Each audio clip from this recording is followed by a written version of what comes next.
Thank you, Program Director, and good morning to everyone. As I said, my name is Chairman Mphahlele. I'm a friend of the youth. Definitely, Tate Mphahlele is not the youth anymore, but yeah, I regard myself as a friend of the youth. My remit was to present to entry-level contractors and to provide sort of like advice to entry-level contractors. And my advice basically is primarily is to say no shortcuts, make sure that you comply with the law.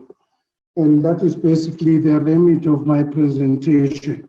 One of the basic requirements, if you want to do business in construction, is to register with the CIDB in the Register of Contractors. The outline of my presentation, one, it will be the CIDB legislative mandates,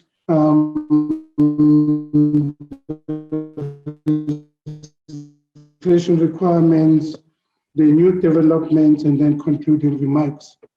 Schedule 3A entity that reports to the Department of Public Works and Infrastructure, established through an act of government, which is for the to provide for the establishment of the construction industry strategy for the reconstruction, growth, and development. In short, basically, it is an entity that was established in 20,000 to provide leadership in the development and growth of the construction industry. That is primarily, or that is our mandate. Now, the mandate, among others, this is extracted from the CIDB Act, is to provide strategic leadership to stimulate sustainable growth, to promote sustainable growth and participation of the emerging sector. Now, I'm not sure, let's start my video.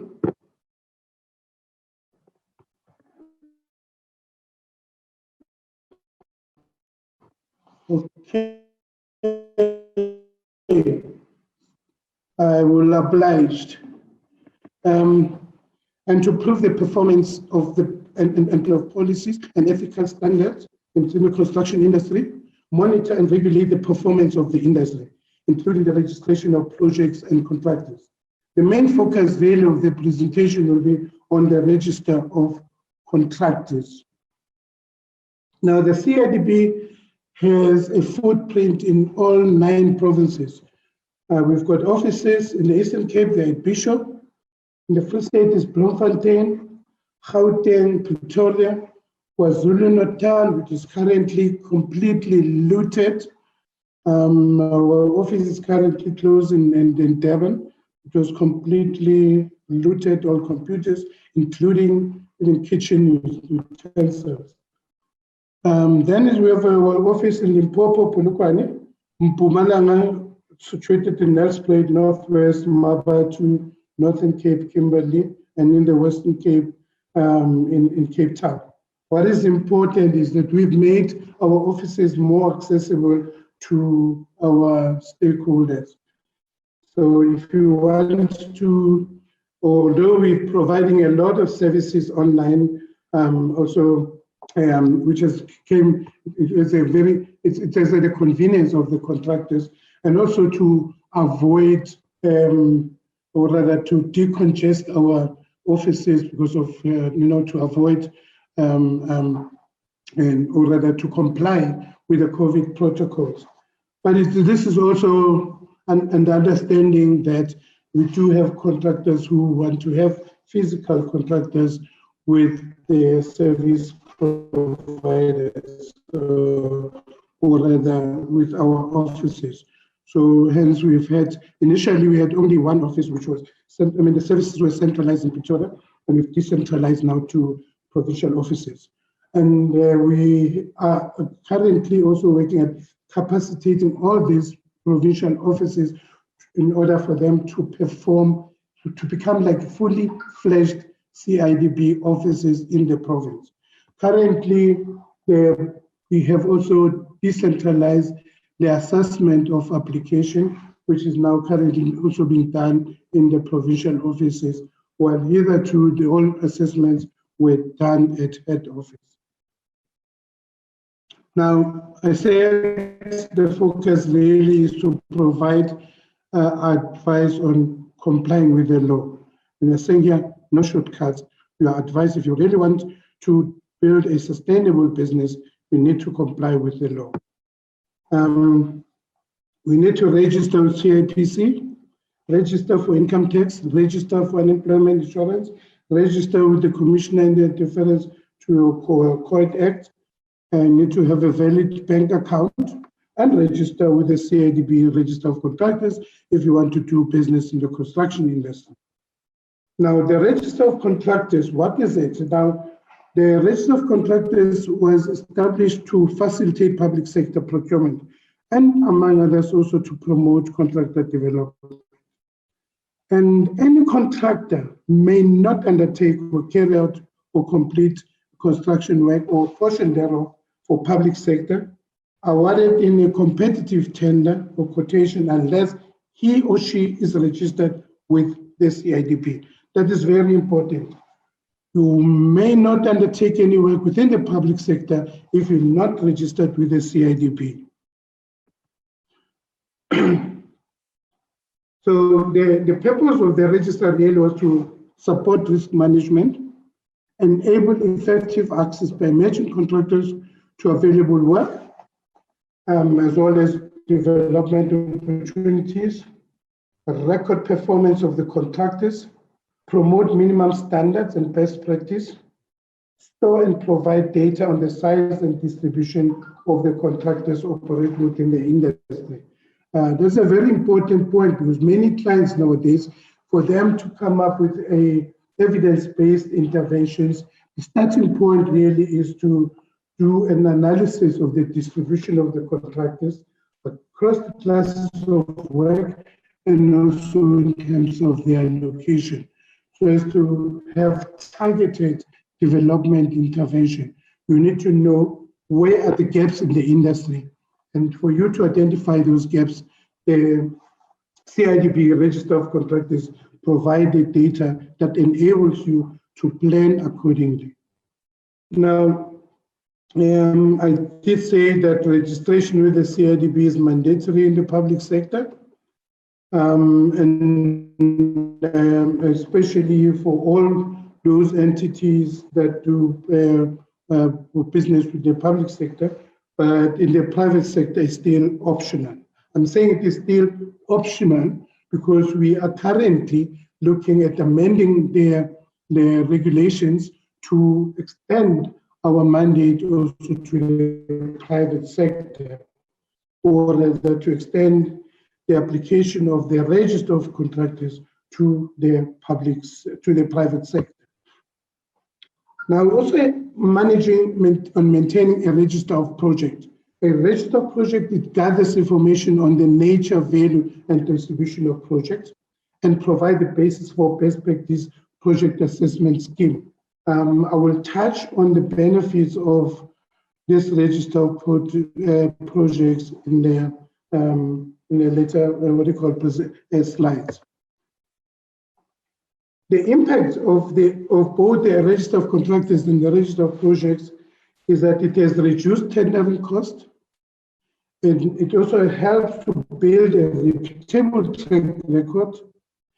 It also helps to standardize procurement systems that now clients, when they invite, they can basically now target, instead of issuing out a tender and you have the contractors from grade 1 to grade 9 applying for the same project, you can now target, if you, depending on the size of your project, you will then extend the invitation to tender to only those contractors who have the right capacity, or rather operating at the level at which the project is being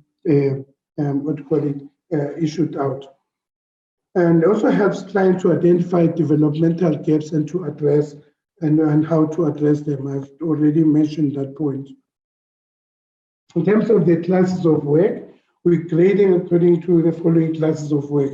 It's general building, CE, mechanical, EB, EP, which is electrical engineering, and then specialist works. Now, specialist works are further broken down into these classes of works. It is SBSC. I won't go through all of these, but these are all the classes of work under specialist works.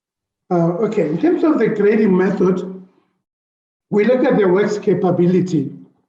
The works capability, we look at what is your largest contract or project that was completed within the 5 years immediately after preceding the application. Now, BBCPE, and hence I will also support the call that contractors should join organizations. I'm afraid maybe I don't want to say I'm promoting only the PBCBE. But yes, the PBCBE was instrumental in engaging with the CIDP, among others, to make sure that the registration requirements do not adversely or rather do not disadvantage small businesses. The initially we would require track record that was complete within the first 3 years. And it was indicated to the CIDP that, look, due to the economic conditions, it does happen that contractors have not been doing work or have been awarded contracts within 3 years. And then it was extended then to 5 years. We also look then at the financial capability, which is determined by your the best annual turnover. This one also was an improvement. Initially, it was an average of the 2 financial years preceding your application. So it means then if year 1, your turnover was 20 million, or let's say, 20 million, the second year was 10 million, we then say your turnover is 50 million. So we take the average. And then, again, with the intervention of stakeholders, including the PBCBE, it was then changed to say we take the best annual turnover. So if year 1 you did 20 million, year 2, 15 million, we will take the 20 million, which is the best annual turnover. And then you also look at your available capital, which is calculated from your financial statement for the 2 years immediately preceding your application. So those are the 2 main components of in grading contractors, or rather, when we're assessing your application. In terms of financial capability, you will realize that for ease of entry, at entry level, we have actually as good as no requirements. That is for projects up to 500,000, no turnover will be required, no largest contract will be required, no available capital will be required. So, but here what we just need is that the contractor should satisfy the statutory requirements. I did earlier on, we need to be able to, we need to have registered with CIPC and tax clearance. Those are the basic things that you need to satisfy, which is basically your basically statutory requirements. And then at level 2, again, there we say no best annual turnover or available capital. You just need to demonstrate that you did do a project of about 130,000 rand. Now, there are amendments that are being considered, especially for the lower grades, with clients saying at least we need at the entry level, at least to also require, among others, that the contractor should at least have a trade certificate. These are some of the recommendations, and in our next engagements, we will update you with the revised regulations, which will also be looking at revising the entry criteria or requirements of the lower.